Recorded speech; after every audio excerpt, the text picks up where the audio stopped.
slightly brush each of the Madeleine cookie pan. To make Madeleine cookie, you need sifted all-purpose flour.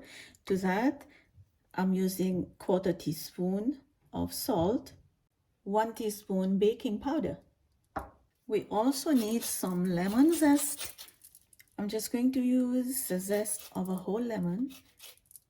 Briefly mix and set on a side.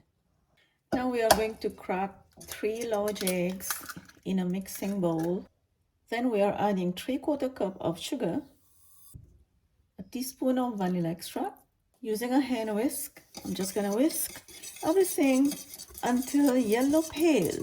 So it's gonna take you about 5 minutes to mix it. If you don't add the vanilla extract from the beginning, you will see the yellow pale instantly, because I add the vanilla extract. This is why the color is like this, because I want the egg to mix really well with the vanilla so that a nice smell created. So this is done. I've been mixing this for 5 minutes already, and now we are going to add this flour mixture, and then again add a little bit and then mix gently. It has to look creamy like this, and in between we are adding a little bit of melted butter. Mix again, and we are repeating the same thing, adding some flour, and then we are going to mix and then add the melted butter until everything is finished. And now you can see how the Madeleine cookie batter is looking. It is nice and smooth. It is because we sifted the flour, and this recipe is very important for you to sift the flour.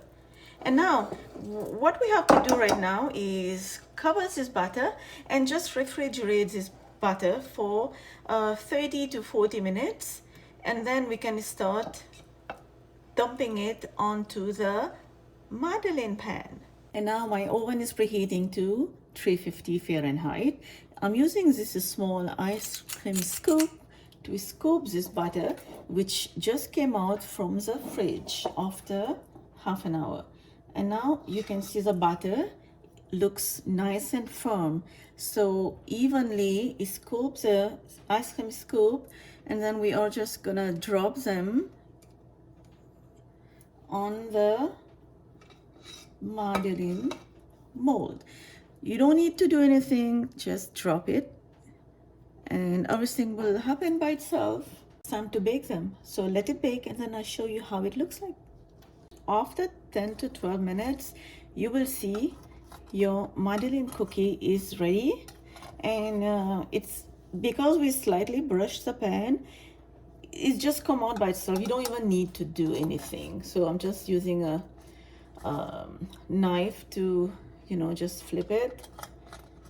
After the Madeleine cookie cooled down completely, then we are just gonna dust this with powdered sugar. I would like to break one and show you how the cookie looks like on the inside. First, let's see how soft is this Madeleine cookie, and now look inside. It is so spongy. My Madeleine cookie is sitting right there. It's ready to serve. It is absolutely delicious, absolutely nice and spongy.